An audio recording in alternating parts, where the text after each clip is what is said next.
Hello everyone, this is काजल ब्याव। तो कैसे हैं आप सब? आई होप आप लोग अच्छे होंगे। जैसा कि हमने इसके पहले वाले लेसन के अंतर्गत मोशन एंड टाइम के बारे में पढ़ा था, ठीक आज उसी प्रकार हम लेसन 14 के अंतर्गत electric current and its effect के बारे में पढ़ेंगे।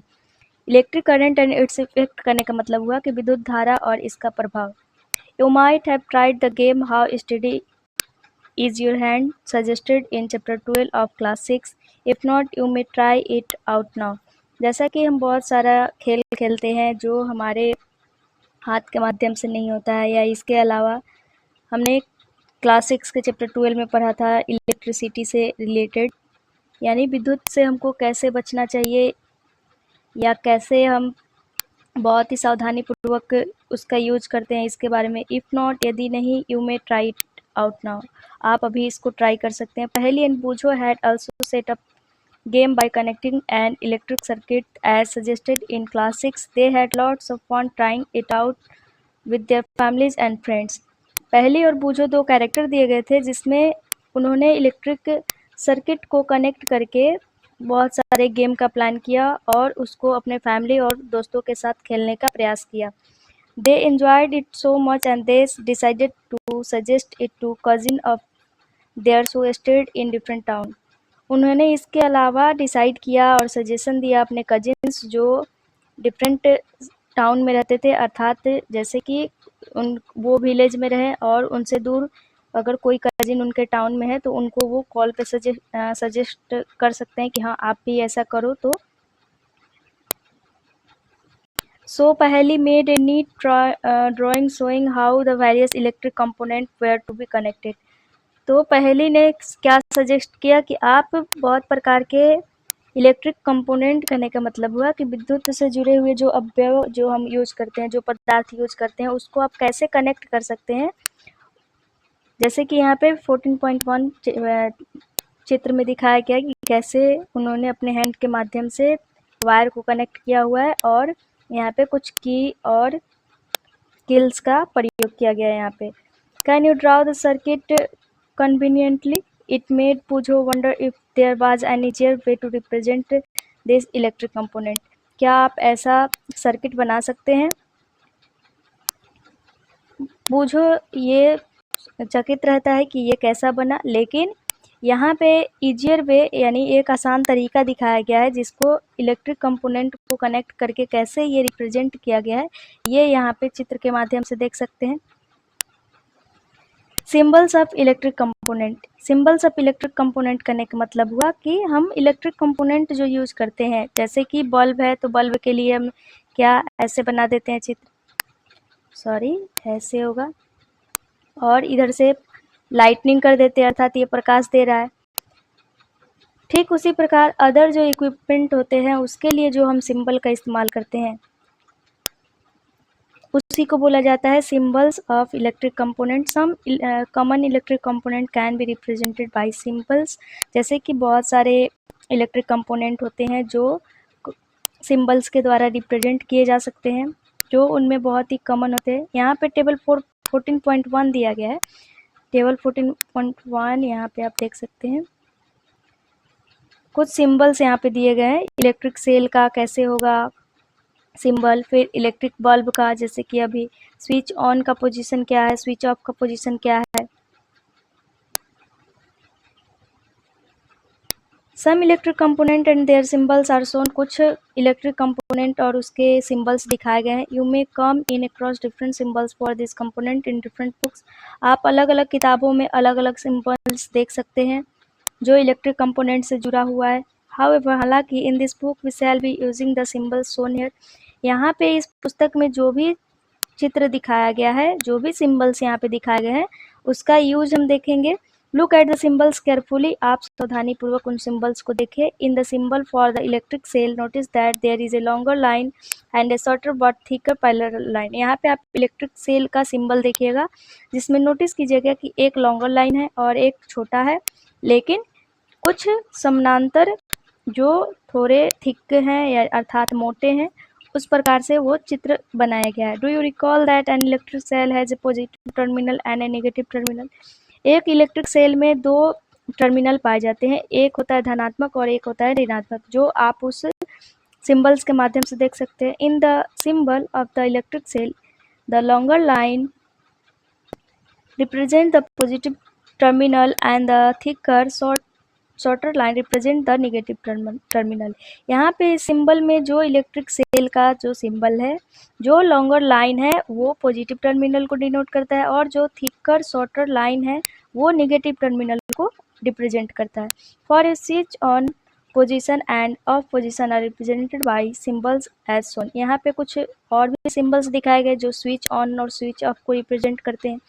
The wire used to connect the various component in a circuit are represented by lines। जो वायर हम इलेक्ट्रिक कंपोनेंट के रूप में यूज करते हैं उनको एक रेखा द्वारा दर्शाया गया है। In table 14.1 a battery and its symbol are also shown. Battery और उसके सिंबल्स भी दिखाए गए हैं। Do you know what is batteries? क्या आप बता सकते हैं कि बैटरी क्या है? क्या आप जानते हैं कि बैटरी किसको बोलते हैं हम? Look at the symbols of a battery. आप उस बैटरी के सिंबल को देखिए। Can you make out what a battery could be? क्या आप ऐसा बैटरी बना सकते हैं? For some of the activities you may need more than one cell. आपको इस एक्टिविटी के लिए एक से ज़्यादा सेल की आवश्यकता पड़ सकती है। So we connect two or more cell together as shown in figure 14.2। तो इसीलिए हम क्या कर सकते हैं, एक से अधिक सेल को कनेक्ट करके एक बैटरी निर्माण करना देख सकते हैं, जिसको हम 14.2 चित्र में देख सकते हैं। यहाँ पे आप इस चित्र को देख सकते हैं कि जब बैटरी 2 सेल को मिला के बनाया गया तो कैसे बनता है, और यहाँ पे 4 सेल को बना के एक बैटरी का निर्माण करने का प्रयास किया जा रहा है तो वो कैसे। यहाँ पे कुछ सिंबल्स दिए गए हैं जिसके बारे में हमने ऊपर पढ़ा था, जैसे कि इलेक्ट्रिक सेल जिसमें एक नेगेटिव टर्मिनल होता है और एक पॉजिटिव टर्मिनल होता है। तो पॉजिटिव टर्मिनल और नेगेटिव टर्मिनल, इसका सिंबल ये। उसमें क्या बोला था, जो थिक लाइन होता है,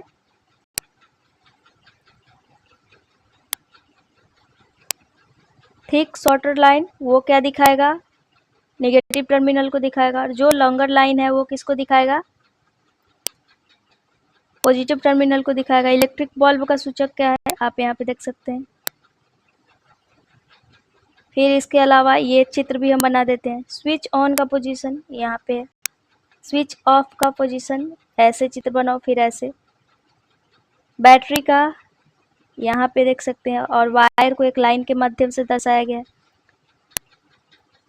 Many devices such as torches, transistors, toys, TV remote control use batteries. बहुत सारे ऐसे उपकरण का यूज करते हैं या डिवाइस का यूज करते हैं जिसमें बैटरी का यूज होता है, जैसे कि टॉय है यानी खिलौना है, टीवी रिमोट है यानी जब हम टीवी रिमोट के माध्यम से टीवी को कंट्रोल करने का काम करते हैं तो उस रिमोट में बैटरी लगा रहता है।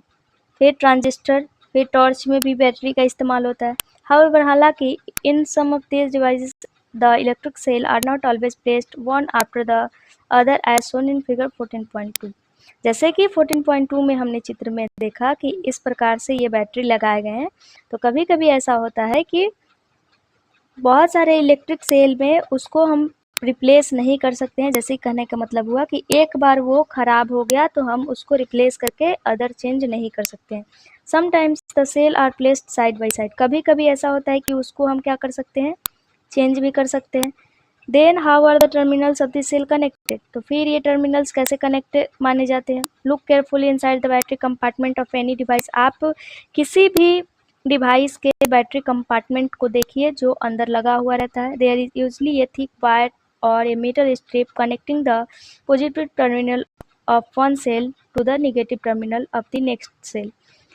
तो वहाँ पे आप एक थिक वायर का संरचना देखिएगा या एक मेटल स्ट्रिप देख सकते हैं, यानी कहने का मतलब कि धातु का एक पट्टी देख सकते हैं, जिसको के माध्यम से हम क्या करते हैं, पॉजिटिव टर्मिनल के एक सेल को नेगेटिव टर्मिनल के सेल से कनेक्ट करने का काम करते हैं। In order to help you to place the cell correctly in the battery compartment. और जब हमको बैटरी लगाना रहता है तो हम उसको अच्छे तरीके से लगाते हैं कि वो सही ढंग से लगे और सेल करेक्ट वे में लगे, ना कि निगेटिव वे में लगे।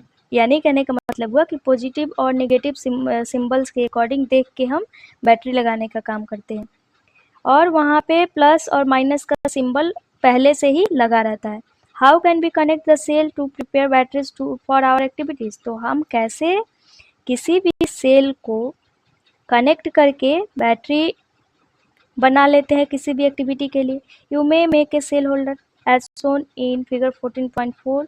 आप सेल होल्डर देख सकते हैं। सेल होल्डर हम किसको बोलते हैं? जिसमें हम सेल लगाते हैं, जिसमें सेल को होल्ड करता है। जैसे कि होता है पेन होल्डर, तो पेन को होल्ड करने वाला यानी पेन को रखने वाला। इसके लिए हम क्या क्या यूज़ कर सकते हैं? तो एक वुडन ब्लॉक, 2 आयरन स्ट्रिप्स, कहने का मतलब कि लोहे की पट्टी, और rubber bands. It is necessary terminal of one cell is connected to the negative terminal of the next cell. यह क्या होता है? बहुत ही इम्पोर्टेंट होता है।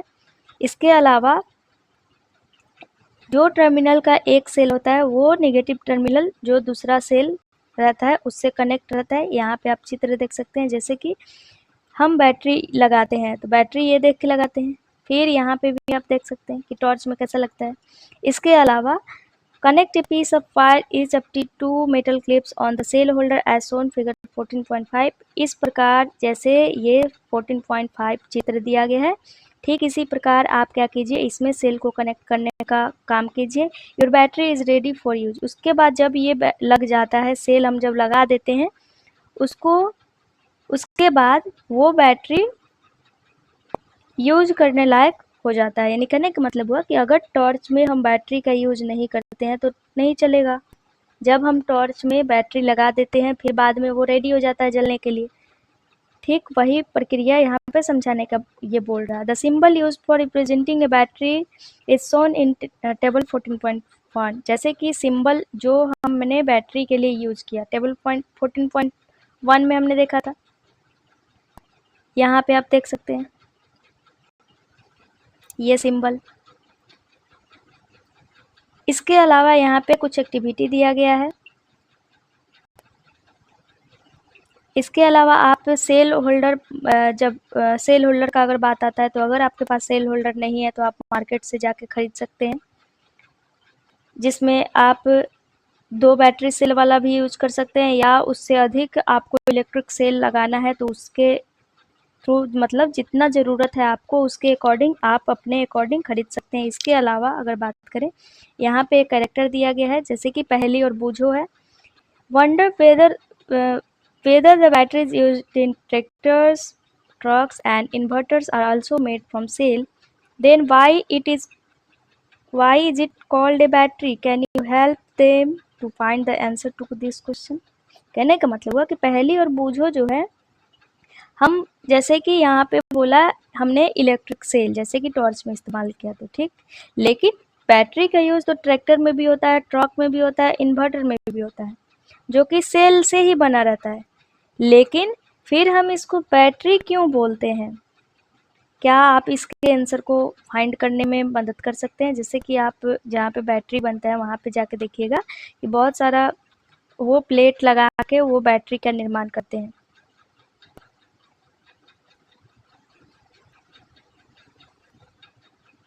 यहाँ पे एक्टिविटी 14.1 दिया गया है, make an electric circuit shown in 14.7 figure दिया गया है यहाँ पे। इसी प्रकार से आपको एक इलेक्ट्रिक सर्किट बनाना है। यहाँ पे आप ये चित्र देख सकते हैं।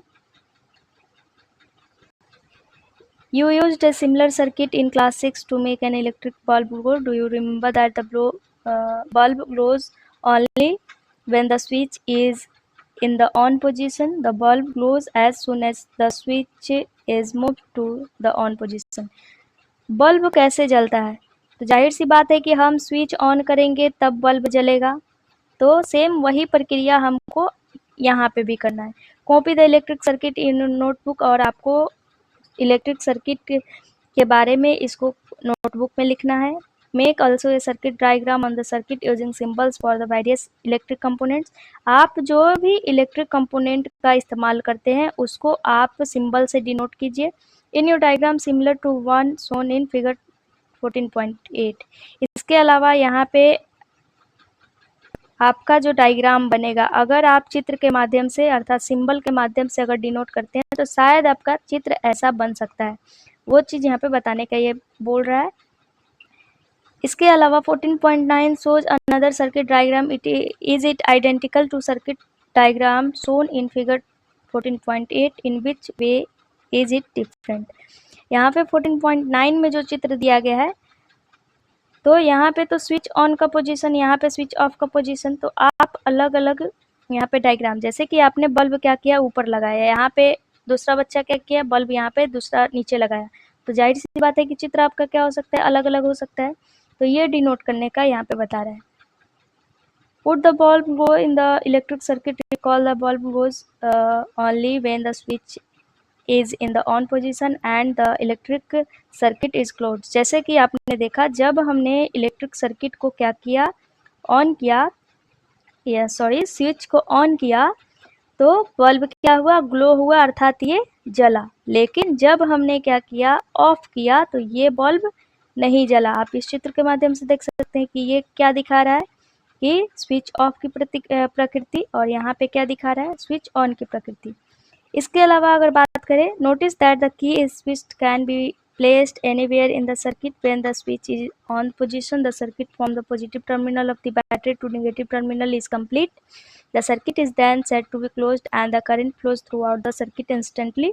When the switch is off position, the circuit is incomplete. It is said to be open, no current flows through any part of the circuit. जैसे कि जब हमने स्विच ऑन किया तो क्या, तो सारा करंट का फ्लो किस में होगा, ये जो वायर लगा हुआ है सारा, यहाँ पे करंट का फ्लो जाएगा, नेगेटिव टर्मिनल और पॉजिटिव टर्मिनल है, इससे गुजरते हुए लाइट ऑन होगा।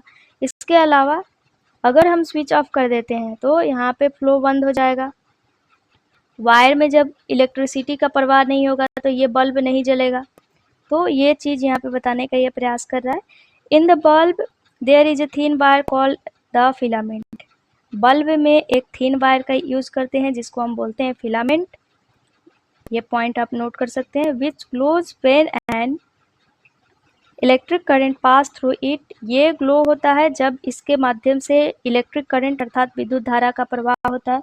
When the bulb gets fuse, जब बल्ब फ्यूज हो जाता है, इट्स फिलामेंट इज ब्रोकन। अर्थात कहने का मतलब हुआ कि उसका जो फिलामेंट है, जो तंतु है, वो क्या हुआ, टूट गया। कॉशन दिया गया है यहाँ पे, अर्थात सावधानी बरतना है आपको। Never touch a lighted electric bulb connected to the mains. जब मेन प्लेस पे अगर इलेक्ट्रिक बल्ब कनेक्टेड हो और वो जलता हुआ हो तो उसको आप डायरेक्ट टच नहीं कीजिए। It may be very hot and your hand may gate burned badly. वो गर्म हो सकता है और आपका हाथ पूरी तरीके से जल सकता है। Don't experiment with the electric supply from the mains on और ए जनरेटर और एन इन्वर्टर।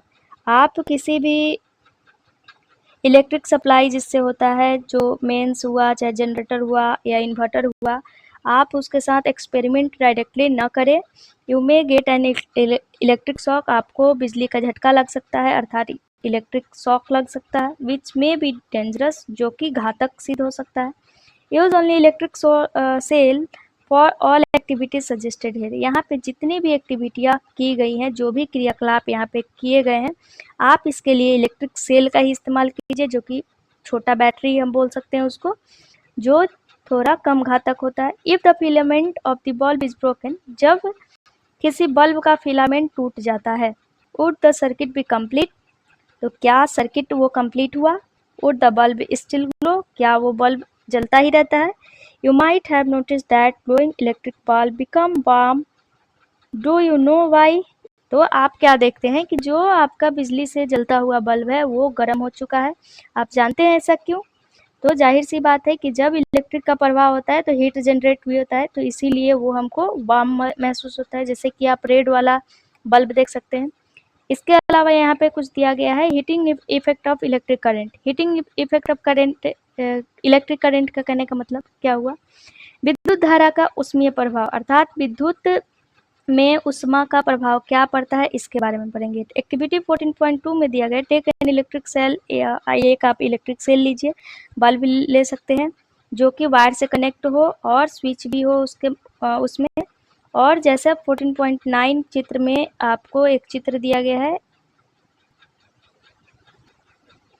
ऊपर दिया गया था चित्र, यहाँ पे ये ठीक उसी प्रकार से आपको ज्वाइन करना है। This activity has to be done using only one cell. आपको इस एक्टिविटी को मात्र एक सेल के माध्यम से करना है। The switch is in the of, ये जो स्विच है जैसे कि हमने ऊपर देखा 14.9 में कि ऑफ पोजीशन में है। डज द बल्ब ग्लो, तो वो बल्ब क्या है, क्या जल रहा है, तो नहीं जल रहा है वो बल्ब। टच द बल्ब, आप उस बल्ब को टच कीजिए। Now move the electric switch to the on position and let the bulb glow for a minute और सो। आप क्या कीजिए, बल्ब को पकड़ लीजिए जब बल्ब नहीं जल रहा हो, आपने मेन स्विच ऑन नहीं किया हो, और बल्ब को पकड़े ही रहिए और स्विच को क्या कीजिए, ऑन कर दीजिए और 1 मिनट तक देखिए कि उस बल्ब में क्या आपको महसूस होता है। अगेन टच द बल्ब, आप फिर दोबारा उसको टच कीजिए। Do you feel any difference, क्या आपको कोई अंतर दिखाई देता है।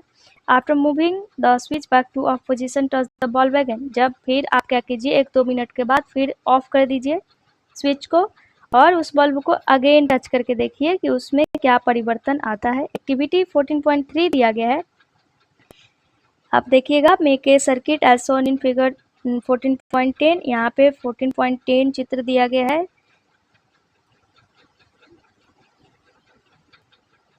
ये वाला फिगर आपको सेम इसी प्रकार से ये फिगर सिंबल के माध्यम से डिनोट करना है। यहाँ पे भी हम देख रहे हैं कि स्विच ऑफ की स्थिति है।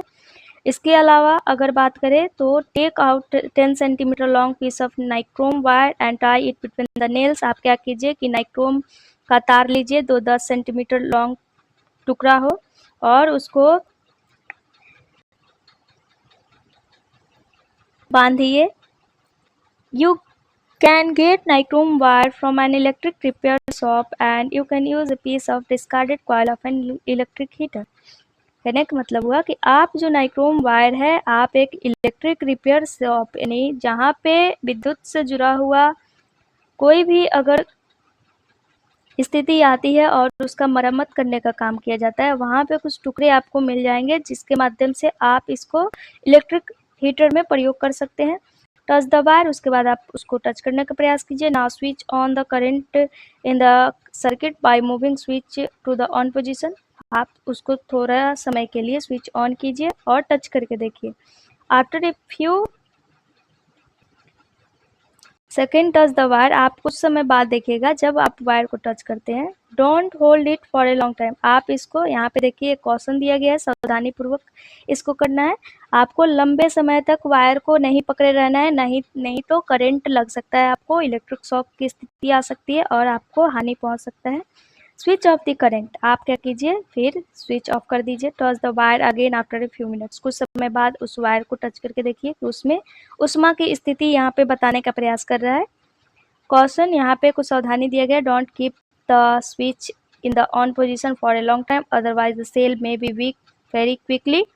आप क्या कीजिए स्विच ऑन की स्थिति बहुत लंबे समय तक नहीं रखिए, नहीं तो जो सेल आपने यूज किया वो बहुत ही जल्दी क्या हो सकता है, वीक हो सकता है। इसके अलावा अगर हम बात करें, the wire gets hot when an electric current passes through it. जैसे कि हमने जितना भी प्रक्रिया ऊपर देखा, एक्टिविटी जितना भी किया, तो हमने क्या सीखा कि जो वायर में हमने क्या किया, स्विच ऑन की स्थिति लाया तो वो क्या हुआ, हॉट हुआ और उसके थ्रू इलेक्ट्रिक करंट पास हुआ, अर्थात विद्युत धारा का प्रवाह हुआ। This is the heating effect of the electric current. इस प्रक्रिया को हम बोलते हैं विद्युत धारा पे उष्मा का प्रभाव।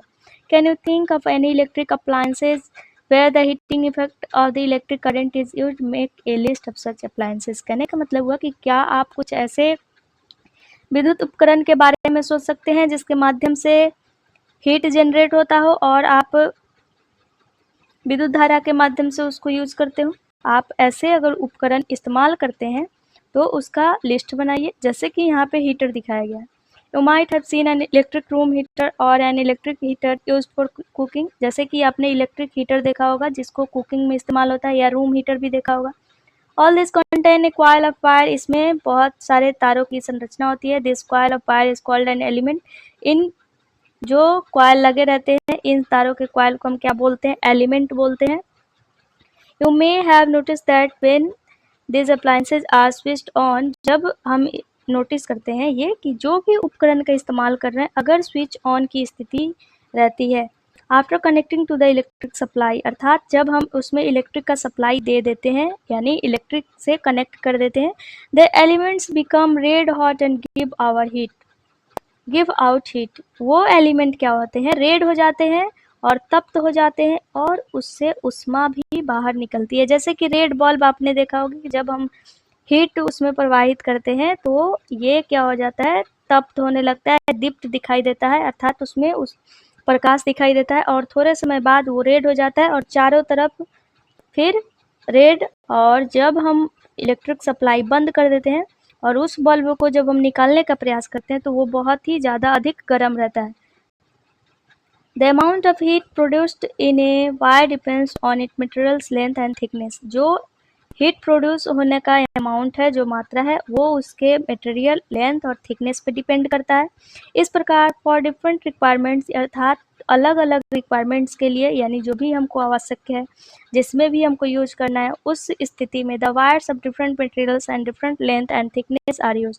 तो अलग अलग प्रक्रिया के लिए, अलग अलग रिक्वायरमेंट के लिए हमको वायर का डिफरेंट मटेरियल यूज़ करना होता है और डिफरेंट लेंथ भी यूज़ करते हैं और थिकनेस भी हमको उसके अकॉर्डिंग इस्तेमाल करना रहता है। जैसे कि कहने का मतलब हुआ कि जैसे कि अगर घर में हमको बिजली सप्लाई करना है या इन्वर्टर में लगाना है या टीवी हमको जोड़ना है, तो सबके लिए अलग अलग तार का इस्तेमाल करते हैं। ऐसा तो नहीं होता है कि रेड वायर हम इस्तेमाल कर रहे हैं तो सब जगह केवल रेड का ही इस्तेमाल करेंगे, यानी सबके लिए अलग अलग वायर यूज होता है। वही चीज़ यहाँ पे बताने का प्रयास कर रहा है। The wire use for making electric circuit don't normally become hot. जो वायर हम इलेक्ट्रिक सर्किट बनाने के लिए यूज करते हैं वो सामान्यतः जल्दी ही हॉट नहीं हो जाते हैं। अगर दूसरी तरफ बात करें, the elements of some electric appliances become so hot that they are easily visible. और कुछ ऐसे इलेक्ट्रिक अप्लायंसेस होते हैं जो बहुत ही जल्दी हीट हो जाते हैं, अर्थात गर्म हो जाते हैं और वो आसानी से दिख भी जाते हैं, जैसे कि यहाँ पे आप ये चित्र देख सकते हैं। इसके अलावा एक यहाँ पे पॉइंट दिया गया है, Boojho couldn't see element in electric iron, Paheli told him that electric appliances such as immersion heaters, hot plates, iron geysers, electric kettles, hair dryers have element inside them, have you ever seen the element in any appliance. कहने का मतलब हुआ कि कुछ ऐसे appliances होते हैं, कुछ ऐसे उपकरण होते हैं जिसमें एलिमेंट हमको दिखाई नहीं देता है। जैसे कि इलेक्ट्रिक आयरन का इस्तेमाल हम करते हैं, जैसे कि नीचे वाला जो वो प्लेन हिस्सा रहता है उसके माध्यम से हम आयरन कर लेते हैं, लेकिन अगर हम उसके परत को हटाते हैं तो बहुत सारे यहाँ पे एलिमेंट का इस्तेमाल किया गया रहता है। इसके अलावा अगर हीटर का बात करें या हॉट प्लेट्स का बात करें या आयरन का, गीजर का हो या इलेक्ट्रिक कीटल का हो या हेयर ड्रायर्स का हो या अदर इक्विपमेंट का बात करें जिसके अंदर सारे एलिमेंट क्या होते हैं, यूज होते हैं। Have you ever seen the element in any appliances. क्या आपने कभी ऐसे उपकरण में अलग अलग एलिमेंट देखा है। इसके अलावा अगर यहाँ पे बात करें, यहाँ पे एक पॉइंट दिया गया है, incandescent electric bulbs are often used for lighting but they also give heat। कहने का मतलब हुआ कि जो इनकैंडेसेंट प्रकार के इलेक्ट्रिक बल्ब होते हैं, अर्थात जो गर्मा गर्म या उद्दीप्त अवस्था हम बोल सकते हैं, अर्थात जो गर्म बल्ब होते हैं उसको हम अक्सर लाइटनिंग के लिए यूज करते हैं। लाइटनिंग करने का मतलब हुआ कि प्रकाशमान करने के लिए, यानी प्रकाश फैलाने के लिए, but they also give heat. लेकिन इसके अलावा वो क्या करते हैं, हीट भी देते हैं। It means that A part of electricity consumed in used in producing heat. इसके अलावा हम इसका मतलब ये समझ सकते हैं कि जो एक इलेक्ट्रिसिटी का पार्ट है, अर्थात विद्युत का पार्ट है, उसमें बहुत ही ज़्यादा मात्रा में हीट भी जनरेट होता है जिसको वो अपने अंदर कंज्यूम करके रखता है। This is not desirable as it result in the wastage of electricity. यह उतना डिजायरेबल नहीं है, अर्थात सराहनीय नहीं है, क्योंकि ये एक वेस्टेज ऑफ इलेक्ट्रिसिटी के रूप में दिखाई देता है। The fluorescent tube lights and compact fluorescent lamps, जिसको हम CFL बोलते हैं,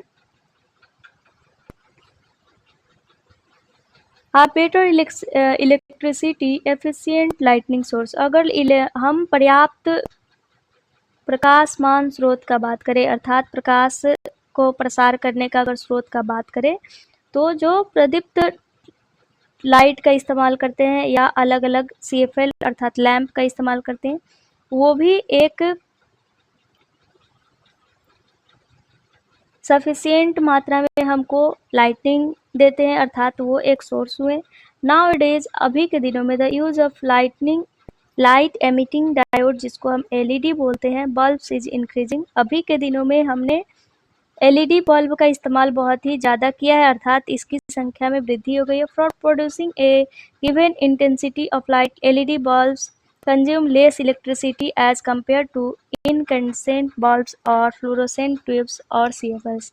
अगर सीएफएल और फ्लोरोसेंट ट्यूब अर्थात प्रदीप्त ट्यूब या प्रदीप्त बल्ब के अलावा अगर एलईडी बल्ब का बात करें तो वो बहुत ही कम मात्रा में इलेक्ट्रिसिटी को कंज्यूम करता है, लेकिन जो इंटेंसिटी ऑफ लाइट है, जो प्रकाश की तीव्रता है, वो बहुत ही अधिक देता है। इसके अलावा थस इस प्रकार LED bulbs are much electricity efficient and therefore being preferred. इसीलिए अभी के दिनों में हम क्या करते हैं, एलईडी बल्ब को, जिसके थ्रू हमें इलेक्ट्रिसिटी पर्याप्त मात्रा में प्राप्त होती है, हम इसको प्रीफर करते हैं। यहाँ पे आप चित्र देख सकते हैं। It is advise to use electric appliances and gadgets. यहाँ पे हमको सलाह दिया जाता है कि हम ऐसे प्रकार के इलेक्ट्रिक अप्लायंस का उपयोग करें, अर्थात विद्युत से चलने वाले उपकरण का इस्तेमाल करें जिससे हमें इलेक्ट्रिसिटी पर्याप्त मात्रा में मिल जाए। ब्यूरो ऑफ इंडियन स्टैंडर्ड्स, यहाँ पे ब्यूरो ऑफ इंडियन स्टैंडर्ड्स है जो न्यू दिल्ली में उपस्थित है। इसके बहुत सारे स्टैंडर्ड मार्क है जिसको प्रोडक्ट पे लगाया जाता है, जिसको हम ISI मार्क बोलते हैं। ये वाला चित्र आपने देखा होगा अलग अलग प्रोडक्ट पे, which is an assurance of conformity to the specification given on the products. ये कंफर्म करता है कि ये क्या है, जो प्रोडक्ट है बहुत ही अच्छी गुणवत्ता वाली प्रोडक्ट है, आप इसका इस्तेमाल करें। It is therefore suggested to use ISI mark product. इसीलिए ये सजेस्ट किया जाता है कि जो भी प्रोडक्ट असली है, डुप्लीकेट नहीं है, आप उस पर ये ISI मार्का देख लीजिए। नोट यहाँ पे एक दिया गया point, fluorescent tubes and CFLs contain mercury vapor, toxic in nature, therefore damaged fluorescent tubes or CFLs need to be disposed of safely। जो फ्लोरोसेंट ट्यूब होते हैं और CFLs होते हैं, उनके अंदर मरकरी का वेपर इस्तेमाल होता है और वो टॉक्सिक होते हैं नेचर में। इसीलिए जब फ्लोरोसेंट ट्यूब डैमेज होता है या CFL जिसको हम बोलते हैं, उसको हम आसानी से ख़त्म कर सकते हैं, अर्थात उसको डिस्पोज कर सकते हैं।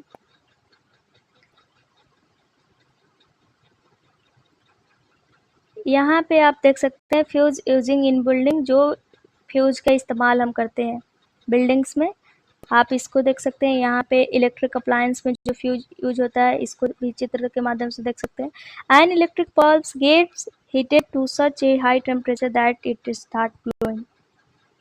जब इलेक्ट्रिक बल्ब को बहुत ही ज़्यादा मात्रा में ऊष्मा प्राप्त हो जाती है, जिसका टेम्परेचर हाई होता है, उसके बाद वो ग्लो करना स्टार्ट कर देता है।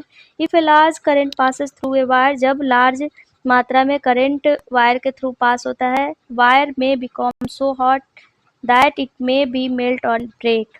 तो वायर क्या होता है, बहुत ही ज़्यादा गर्म हो जाता है। कभी कभी ऐसी स्थिति भी आ सकती है कि उसमें गलन की स्थिति हो जाए और वो टूट जाए। But is it possible for a wire to melt and break? Let us check it out. क्या ये संभव है कि कोई भी वायर गल सकता है या टूट सकता है? इसको हम एक प्रक्रिया के माध्यम से देखते हैं। जैसे कि आपने हमेशा सुना होगा कि इलेक्ट्रिक फ्यूज हो गया, यानी फ्यूज लगने से आग का स्थिति जनरेट हो गया। तो कैसे हुआ? Wire made from some special materials melt quickly and break when large electric current are passed through them। जैसे कि हम जानते हैं कि जो वायर है अर्थात तार जो बनता है, वो एक स्पेशल मटेरियल के माध्यम से बनता है जो बहुत ही जल्दी मेल्ट हो जाता है, अर्थात गल जाता है और टूट भी सकता है जब उसमें लार्ज इलेक्ट्रिक करंट हम पास करते हैं, यानी भारी मात्रा में हम विद्युत धारा का प्रवाह करते हैं। यानी सपोज मानिए कि आपका कैपेसिटी 5 वाट का है, लेकिन आपको अचानक 100 वाट उठाना पड़े तो आपके लिए तो वो हानि होगा। तो वो चीज़। इसके अलावा this wires are used for making electric fuses. इसके लिए इन तारों के लिए क्या किया जाता है? इलेक्ट्रिक फ्यूज का इस्तेमाल किया जाता है। In all building fuses are inserted in all electrical circuit. इस प्रकार के फ्यूज का इस्तेमाल सारे बिल्डिंग में भी किया जाता है। there is a maximum limit of on the current which can safely flow through a circuit. इसमें मैक्सिमम लिमिट निर्धारित कर दिया जाता है करंट का जो सेफली सर्किट में फ्लो होते रहता है. If by accident the current exist this safe limit the wires, जैसे कि जब ये अपना करंट का फ्लो का जो सेफ लिमिट हमने डिसाइड किया और उससे बहुत ही बहुतायत मात्रा में तार में इलेक्ट्रिसिटी का फ्लो हुआ तो द वायर में become overheated and may cause fire. तो वो क्या हो सकता है, जो वायर है बहुत ही अधिक गर्म हो सकता है और आग लगने की स्थिति हो सकती है. If a proper fuse is there in the circuit it will blow off and break the circuit. जब हम प्रॉपर फ्यूज का इस्तेमाल करते हैं इस प्रकार के सर्किट में तो ये क्या हो सकता है, खुद से ही बुझ जाएगा और सर्किट का जो विद्युत धारा का प्रवाह है उसमें वो एक समय के लिए रुकावट की स्थिति क्रिएट कर देता है. जैसे कि आपने घर में भी देखा होगा कि जब इलेक्ट्रिसिटी का फ्लो ज़्यादा हो जाता है तो मेन पावर खुद से ही गिर जाता है, यानी फ्यूज गिर जाना हमने सुना होगा. तो वो स्थिति कब आती है, जब एक्सीड मात्रा में यानी लार्ज अमाउंट में इलेक्ट्रिसिटी का जब फ्लो होता है तो ऑटोमेटिकली फ्यूज का खुद से ही गिर जाना, अर्थात हमने मैक्सिमम लिमिट वहाँ पे डिसाइड किया हुआ है कि हमको इतना फ्लो चाहिए. जब उससे बहुत ही अधिक मात्रा में जब हम इलेक्ट्रिसिटी का यूज करते हैं तो वो खुद से ही गिर जाता है, जिसके माध्यम से हमको ये जानकारी मिल जाती है कि फ्यूज गिर गया. कॉशन यहाँ पे दिए गए, सावधानी बरतने के लिए दिए गए. Never try to investigate an electric fuse connected to main circuit on your own. जैसे कि अगर आपके घर में इस्तेमाल हुआ है तो आप ये इन्वेस्टिगेट करने का ये प्रयास नहीं कीजिए कि इलेक्ट्रिक फ्यूज का मेन कहाँ से कनेक्ट हुआ है. You may however visit an electric repair shop and compare the burnt out fuses with the new ones. आप इसको देखने के लिए इलेक्ट्रिक रिपेयर शॉप पे जा सकते हैं और वहाँ पे जो जला हुआ फ्यूज है और एक आप क्या कीजिए नया फ्यूज ले लीजिए और उसमें अंतर क्या है आप उसको देख सकते हैं. इसके अलावा फ्यूज आपको अगर देखना हो तो आप जो बिजली का बोर्ड लगा रहता है तो रेड वाला जो जलता है आप उसको निकालिए, वो भी क्या रहता है, एक फ्यूज का वर्क करता है.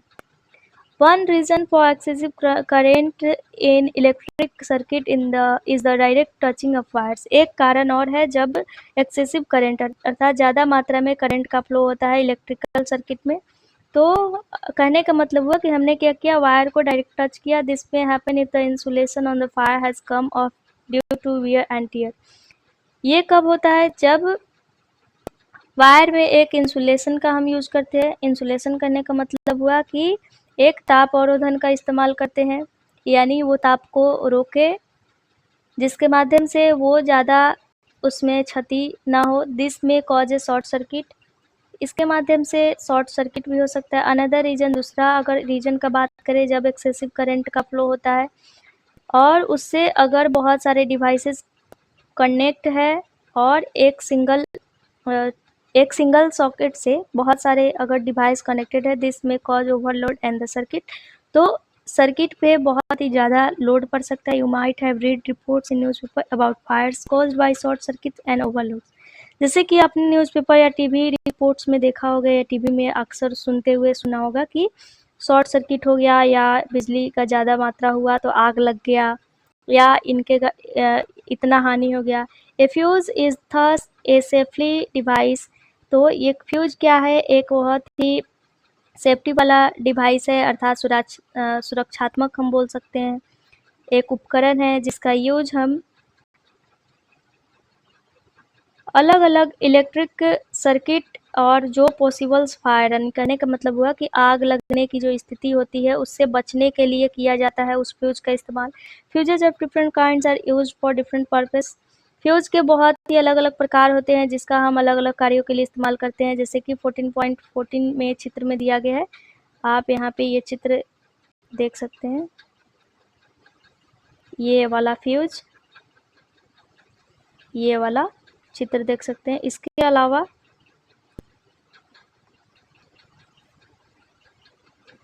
सॉरी, वहाँ पे मुझे एमसीबी बोलना था कि एमसीबी क्या होता है, गिर जाता है खुद से ही जब ओवरलोड हो जाता है.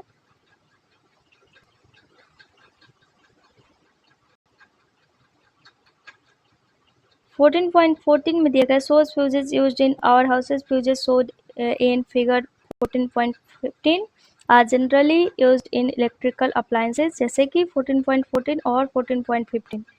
यहाँ पे आपका 14.14 दिया गया है और 15 दिया गया है, जो कि दिखा रहा है कि अलग अलग अप्लायंस में हम कैसे अलग अलग उपकरण का इस्तेमाल करते हैं, जो कि फ्यूज का एक रूप है। आप उस चित्र के माध्यम से समझ सकते हैं। इसके अलावा अगर बात करें, we observe that heating effect of the electric current and learn how we use it to our advantage.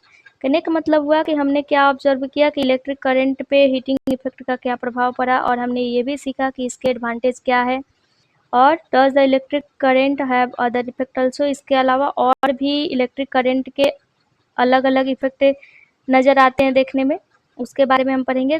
तब तक पहले कुछ पॉइंट यहाँ पे दिया गया है। This stage miniature circuit breakers, जिसको हम बोलते हैं शॉर्ट फॉर्म में एमसीबीज, जिसका फुल फॉर्म है मिनिएचर सर्किट ब्रेकर्स। मिनिएचर मतलब होता है लघु छोटा, सर्किट और ब्रेकर मतलब तोड़ने वाला। Are increasingly being used in place of fuses, fuse के स्थान पे हम एमसीबी का जो यूज है बहुत ही ज़्यादा मात्रा में कर रहे हैं। These are switches which automatically turn off when current in a circuit exceeds the safe limit.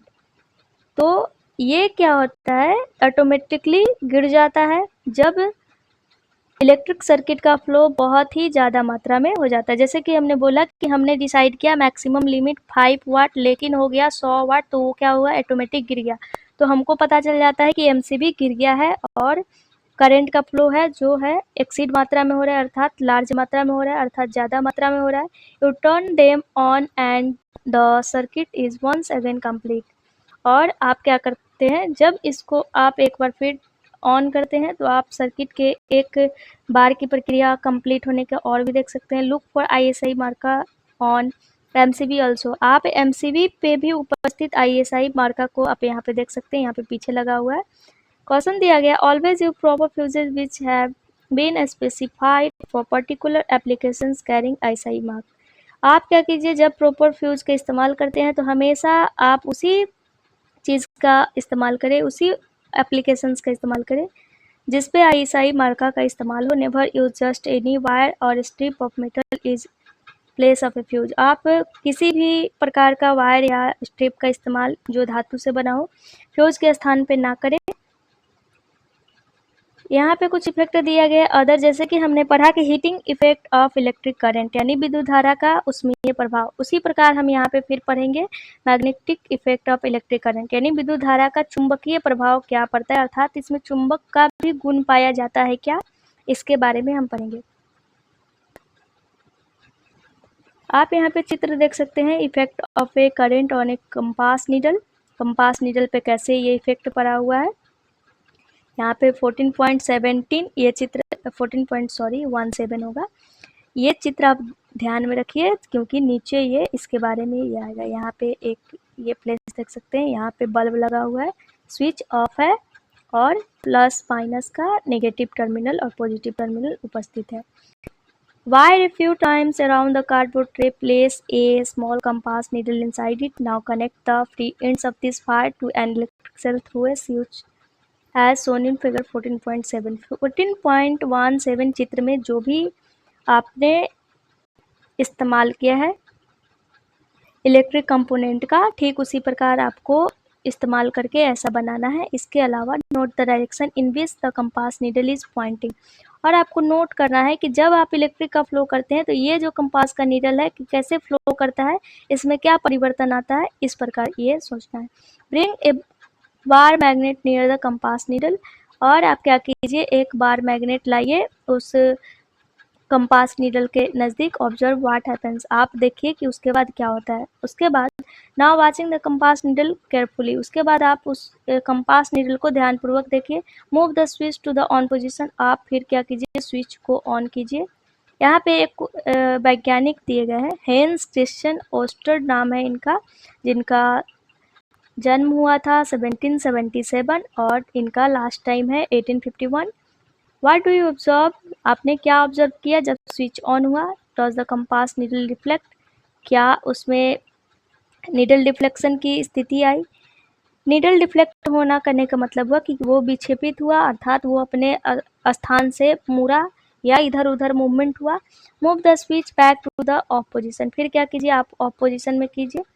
Does the compass needle come back to the its initial position, क्या पहले जो पोजीशन में वो नीडल था अर्थात सुई की स्थिति थी वो पहले की स्थिति में आई। Repeat the experiment a few times, कुछ समय ये प्रयोग को आप दोहराइए और ये एक्सपेरिमेंट क्या इंडिकेट करता है, क्या सूचित करता है, इसको आप लिखिए। We know that the needle of a compass is a tiny magnet which points is in north south direction, आप जानते हैं कि जो नीडल का कंपास है एक बहुत ही छोटा मैग्नेट है जो नॉर्थ साउथ डायरेक्शन के अकॉर्डिंग पॉइंट है। When we bring a magnet close to it, जब हम क्या करते हैं एक मैग्नेट को उसके क्लोज लाते हैं, द नीडल गेट्स डिफ्लेक्टेड, तो वो नीडल क्या होता है विक्षेपित होता है अर्थात वो मुड़ जाता है। कब, जब हम मैग्नेट को उसके नज़दीक लाते हैं, ये ध्यान रखने वाला बात है क्योंकि हम पढ़ रहे हैं magnetic effect. We have also seen that compass needle gets deflect when the current flows in a nearby wire. हमने ये भी देखा जो कंपास नीडल है वो भी डिफ्लेक्ट हुआ जब ने हम क्या किए उसके नज़दीक उसके वायर के नज़दीक करंट को फ्लो कराएं। Can you connect the two observation, क्या आप इन दोनों ऑब्जर्वेशन को कनेक्ट कर सकते हैं। When the current flows through a wire does the wire behave like a magnet, कहने का मतलब हुआ कि जब हमने वायर के माध्यम से करंट फ्लो करने का काम किया तो क्या वो वायर मैग्नेट की तरह वर्क किया। This is what a scientist called Hans Christian ओस्टर्ड ऑल्सो वंडर्ड, यही प्रक्रिया एक वैज्ञानिक जिनके बारे में हमने ऊपर पढ़ा जिनका नाम था हेंस क्रिश्चियन ओस्टर्ड, ये चकित हुए थे। He was the first person who notice the deflection of compass needle every time and current was passed through the wire, ये प्रथम व्यक्ति थे जिनके माध्यम से ये नोटिस किया गया कि कंपास के नीडल में प्रत्येक टाइम जब हम करंट को फ्लो करते हैं तो उसमें मुड़ने की स्थिति आती है अर्थात विक्षेपित होती है, या जब हम वायर के माध्यम से उसको पास कराने का काम करते हैं अर्थात जब वायर के माध्यम से हम करंट पास करते हैं तो प्रत्येक समय कंपास नीडल में डिफ्लेक्शन की क्रिया आती है अर्थात विक्षेपित होने की क्रिया आती है। ये किसने कहा था, तो हेंस क्रिश्चियन ओस्टर्ड ने कहा था जिनका फर्स्ट टाइम क्या था तो 1777 और लास्ट टाइम क्या था तो 1851। चित्र यहाँ पे देख सकते हैं यहाँ पे आप। इसके अलावा एक और चीज दिया गया है, so when the electric current passes through a wire it behaves like a magnet, इसीलिए ये आप ये नोट कर लीजिएगा पॉइंट, जब हम वायर के थ्रू करंट को पास कराने के काम करते हैं तो ये एक मैग्नेट के जैसा बिहेव करता है अर्थात एक चुंबक की तरह बिहेव करता है। This is the magnetic effect of the electric current, इस प्रक्रिया को हम बोलते हैं कि इलेक्ट्रिक करंट का मैग्नेटिक इफेक्ट अर्थात विद्युत धारा का उस चुंबकीय प्रभाव। In fact an electric current can be used to make magnet, इसके अलावा हम इलेक्ट्रिक करंट का यूज मैग्नेट बनाने में भी करते हैं। Do you find it to surprising, क्या आप पाते हैं कि ये बहुत ही आश्चर्यजनक वाली बात है। Let us try it out, चलिए हम इसको ट्राई करने का प्रयास करते हैं। एन इलेक्ट्रोमैग्नेट, आप यहाँ पे देख सकते हैं कि विद्युत चुंबक कैसे ये चित्र दिया गया है और कैसे ये बनाया गया है। इसको electromagnet, remember not to switch on the current for more than few second at a time, the electromagnet weakens the cell quickly if left connected, आप ये ध्यान रखिए कि स्विच को आपको ऑन पोजीशन में ज़्यादा समय तक नहीं रखना है, कुछ ही समय तक रखना है, जिसके माध्यम से जो इलेक्ट्रोमैग्नेट है अगर हम ज़्यादा उसमें धारा का प्रवाह करते हैं तो वो बहुत ही जल्दी खराब हो सकता है और बहुत ही जल्दी वीक हो सकता है अर्थात कमज़ोर की स्थिति में आ सकता है। इसीलिए ऐसा बोल रहा है कि कुछ ही सेकंड तक आप उसमें विद्युत धारा का प्रवाह कीजिए जिसका स्थिति सेकंड से भी कम होना चाहिए। इलेक्ट्रोमैग्नेट अगर बात करें अर्थात विद्युत चुंबक यहाँ पे 14.6 से दिया गया है, जैसे कि 14.19 चित्र में हमने देखा था। 14.19 चित्र यहाँ पे इलेक्ट्रोमैग्नेट दिखाया गया है, आप इस चित्र को ध्यान से देखिए। The coil in the above activity behaves like a magnet when electric current flows through it, जब हम इस coil में हमने क्या देखा, जब हम किसी प्रक्रिया से इलेक्ट्रिक करंट को फ्लो करने का काम करते हैं। यानी वायर के थ्रू हमने क्या किया, इलेक्ट्रिक करंट को फ्लो करने का काम किया। तो उस कॉइल में मैग्नेट के जैसा बिहेव उत्पन्न हुआ, अर्थात वो मैग्नेट के जैसा व्यवहार किया। तो कैसे? When the electric current is switched off the coil is generally losses it magnetism, such coils are called electromagnets. और जब हमने स्विच ऑफ कर दिया तो उसी इलेक्ट्रिक करंट यानी वायर से जो इलेक्ट्रिक करंट प्रवाह हो रहा था, जब हमने बंद कर दिया स्विच तो वो सामान्यतः पहले की अवस्था में आ गया, अर्थात वो चुंबकत्व का गुण अपना खो दिया। इस प्रकार के हम इक्विपमेंट को बोलते हैं इलेक्ट्रोमैग्नेट। मैग्नेट करने का मतलब हुआ विद्युत चुंबक पदार्थ बोल सकते हैं। The electromagnet can be made very strong and can lift very heavy loads. Electromagnet बहुत ही स्ट्रॉन्ग होता है और उसके माध्यम से बहुत ही भारी भारी लोड को, भार को हम लिफ्ट कर सकते हैं, उठा सकते हैं। Do you remember the crane about which you read in chapter 13 in class 6? क्या आपको याद है कि आपने क्रेन का इस्तेमाल किया था, जो कि क्लास 6 के 13 लेसन में पढ़ा था? The end of such a crane has a strong electromagnet attached to it.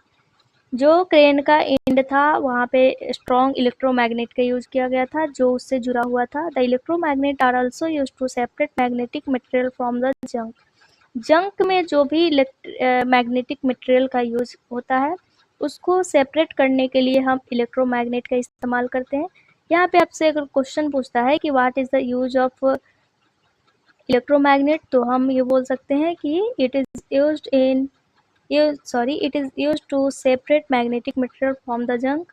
इसके अलावा doctor use tiny electromagnet to take out small pieces of magnetic material that have accidentally fallen in the eye. जब हमारे आँख में बहुत ही गलती से क्या होता है कि मैग्नेटिक मटेरियल चला जाता है तो डॉक्टर द्वारा बहुत ही छोटा इलेक्ट्रोमैग्नेटिक इक्विपमेंट का इस्तेमाल किया जाता है जिसके माध्यम से वो उस मैग्नेटिक मटेरियल को निकालने का काम करते हैं। Many toys have also have electromagnets inside them. इसके अलावा बहुत सारे ऐसे खिलौने हैं जिसके अंदर इलेक्ट्रोमैग्नेट्स लगे रहते हैं। इलेक्ट्रिक बेल का अगर बात करें, अर्थात विद्युत से चलने वाली घंटी का बात करें, we are quite familiar with an electric bell.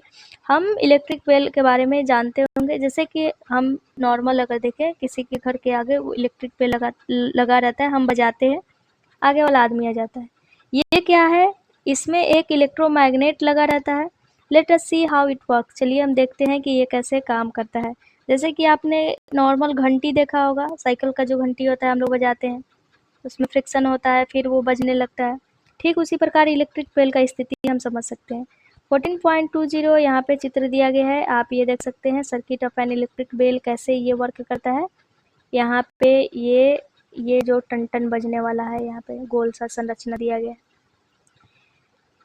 Shows the circuit of an electric bell. It consists of a coil of wire wound on an iron piece. यहाँ पे आयरन पीस जो कि गोल संरचना में दिया गया है, इसके माध्यम से वो जो कॉइल ऑफ वायर है इस पे ट्रेन किया जाता है और ये क्या होता है, बजता है।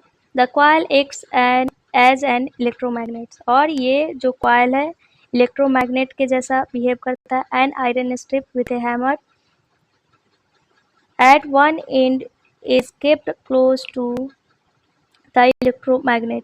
और एक आयरन स्ट्रिप का इस्तेमाल हम करते हैं जो कि हैमर के जैसा काम करता है, जैसे कि यहाँ पे आप चित्र में देख सकते हैं, जो इलेक्ट्रोमैग्नेट के क्लोज रहता है। There is a contact screw near the iron strip. एक कॉन्टेक्ट स्क्रू भी रहता है जो कि आयरन स्ट्रिप के निकट रहता है। When the iron strip is in contact with the screw the current flows through the coil which becomes N electromagnet. ये जो जब ये जुड़ा रहता है, आप चला गया,